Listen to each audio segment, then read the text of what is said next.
Bonjour à tous, ravi de vous retrouver pour cette nouvelle page d'actualité en Savoie-Mont-Blanc. Voici les titres que nous allons développer en ce jeudi 24 novembre. Dernier épisode de notre série consacrée au chantier du Lyon-Turin. Aujourd'hui, Jean-Paul Crespi s'est intéressé à l'usine à Voussoir qui fabrique les anneaux en béton armés du tunnel. Un chantier hors norme qui ne doit pas connaître de retard, vous le verrez. Et puis nous parlerons gastronomie et art à la fin de ce journal. Patrick Agnolet, grand chocolatier annécien, vient de créer un tableau à croquer. Une idée de cadeau original en cette période de fête. Mais avant de développer ces titres, un mot concernant la station de Val d'Isère. Elle accueillera une étape de la Coupe du Monde de ski messieurs du 2 au 4 décembre. Un événement pas vraiment prévu au calendrier. Faute de neige, la station de Beaver Creek aux États-Unis ne pouvait organiser cette course. Bonne nouvelle donc pour les supporters français. Du côté de Val d'Isère, on travaille donc d'arrache-pied pour que tout soit prêt le jour J. Troisième et dernier épisode de notre série consacrée au chantier du Lyon-Turin. Aujourd'hui, nous nous intéressons à l'usine qui fabrique les anneaux en béton armé du tunnel. Un travail colossal qui ne doit absolument pas prendre de retard puisque le tunnelier ne peut être arrêté. 5827 anneaux doivent sortir de cette usine à Voussoir. Jean-Paul Crespi nous explique cette fabrication. Après 8 mois de construction, l'usine à Voussoir est désormais opérationnelle. Située à 3 km du chantier du tunnel, cette usine est dotée d'un véritable processus industriel. Son rôle, fabriquer les anneaux en béton armé du tunnel constitués de 7 voussoirs, d'une clé et d'un radier. Ces éléments, une fois assemblés, formeront le revêtement du tube sud au fur et à mesure de l'avancement du tunnelier. Quand vous avez creusé le tunnel, vous êtes obligé de soutenir la roche, ou le terrain plutôt. Et donc ça permet de tenir le terrain et de laisser le tunnel ouvert pour pouvoir passer à l'intérieur. Le moule, lui, métallique, il est en dixième de millimètre. Ce qui permet d'avoir, sur le béton par exemple, on a fait un anneau d'essai, on est à moins de 3 mm de tolérance sur un diamètre de 9,90 m. Et pour conserver cette qualité au niveau de la tolérance, on est obligé de vérifier en permanence nos coffrages. 45 moules à voussoirs se déplacent de poste en poste à l'aide d'un carrousel. L'objectif à terme est de fabriquer chaque jour 90 voussoirs. Le collage avec le béton, c'est une procédure certifiée. Tous les semaines, nous avons à faire d'essais sous des prouvettes du béton pour vérifier la conformité du béton. Le tunnelier peut avancer à 450 mètres par mois et il faut qu'on ait la production qui se rapproche de ces 450 mètres. Puisqu'il ne faut jamais arrêter le tunnelier. Donc de ce fait, on a démarré l'activité des voussoirs avant le tunnelier pour pouvoir avoir un stock tampon et ne jamais arrêter le tunnelier. L'usine doit fabriquer les 5827 anneaux qui formeront sur les 10,5 km de la galerie de reconnaissance le revêtement de la paroi du tunnel.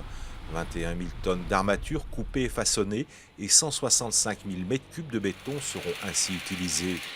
L'usine sera à l'ouvrage pendant les 5 ans minimum de creusement de cette galerie qui se trouvera à l'emplacement et aux dimensions mêmes du tunnel de base du Lyon-Turin.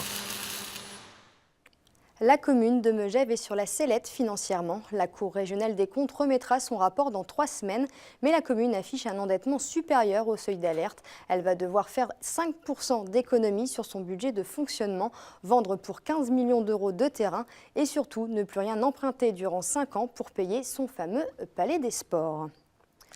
Autre dossier de construction à Annecy cette fois-ci, c'est ce lundi 28 novembre que le tribunal administratif de Grenoble examinera le recours déposé par plusieurs associations contre la déclaration d'utilité publique du centre des congrès d'Annecy. Le nouveau préfet Pierre Lambert a indiqué que les services de l'État avaient déposé un mémoire pour défendre l'utilité de ce projet. Peut-être enfin l'épilogue dans ce dossier épineux. Vous connaissez sans doute le château de Faverges, mais saviez-vous que dans une aile du bâtiment se trouve le Muséum des papillons? Créé en 1999 par des passionnés, il compte aujourd'hui plus de 4500 espèces de papillons et autres insectes. C'est le seul de ce type en Haute-Savoie. On vous emmène à la découverte de ce muséum. Les images sont signées Christian Rossa. Ils sont de toutes les couleurs et ont un nom souvent compliqué. Mais Ulrich les connaît tous sur le bout des doigts. Depuis plusieurs années, il a installé une partie de sa collection ici, dans une aile du château.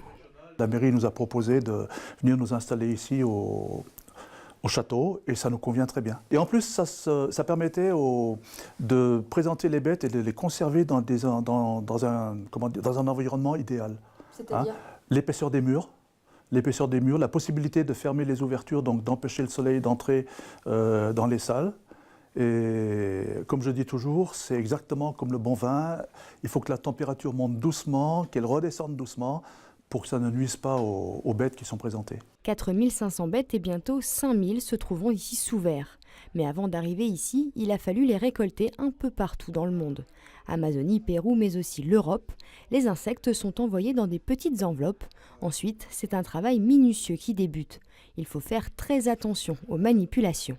Les ailes de papillon, ce sont des myriades de petites écailles qui sont fixées sur une membrane. Et si on les touche avec les doigts, même si on a l'impression d'avoir les doigts secs, automatiquement, ces écailles vont rester collées après. Et on a les empreintes digitales, par exemple, sur l'aile du papillon.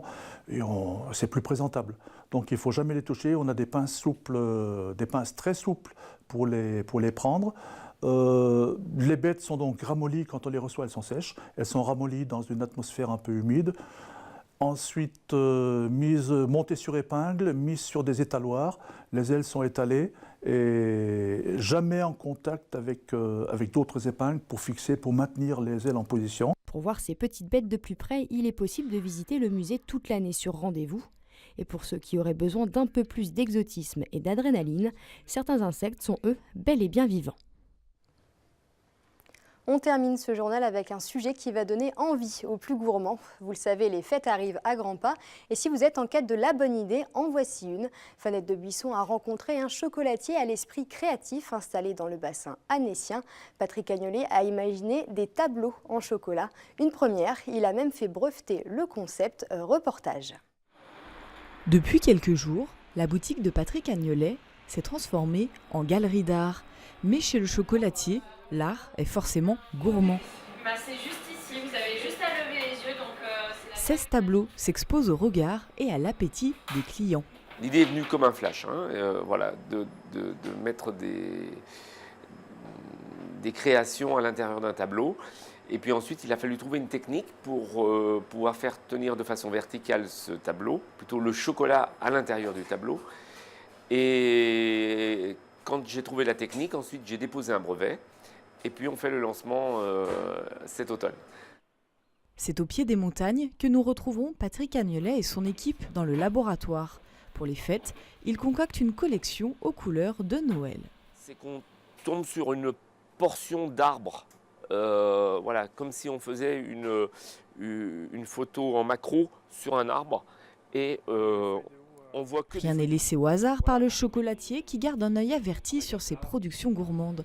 13 ans qu'il a fait du chocolat son métier et sa passion. Le chocolat, non seulement c'est une matière de gourmandise, c'est une matière synonyme de fête pour nous, mais en même temps, on n'oublie pas que c'est une matière très noble qui a été cultivée. Il y a un terroir, il y a des gens qui transforment cette matière de façon à nous offrir le meilleur de ce que le cacaoyer peut nous donner.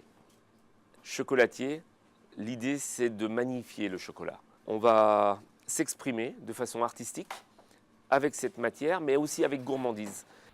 Comptez entre 35 et 50 € pour ces gourmandises à dévorer d'abord avec les yeux. C'est la fin de cette édition. Merci à tous de l'avoir suivi. Juste après, vous retrouvez Fanette de Buisson pour Solidarité. N'oubliez pas non plus notre site internet 8montblanc.fr. Demain, c'est Olivia Boisson que vous aurez le plaisir de retrouver à cette même place. Belle soirée et à bientôt pour encore plus d'actu en Savoie-Mont-Blanc.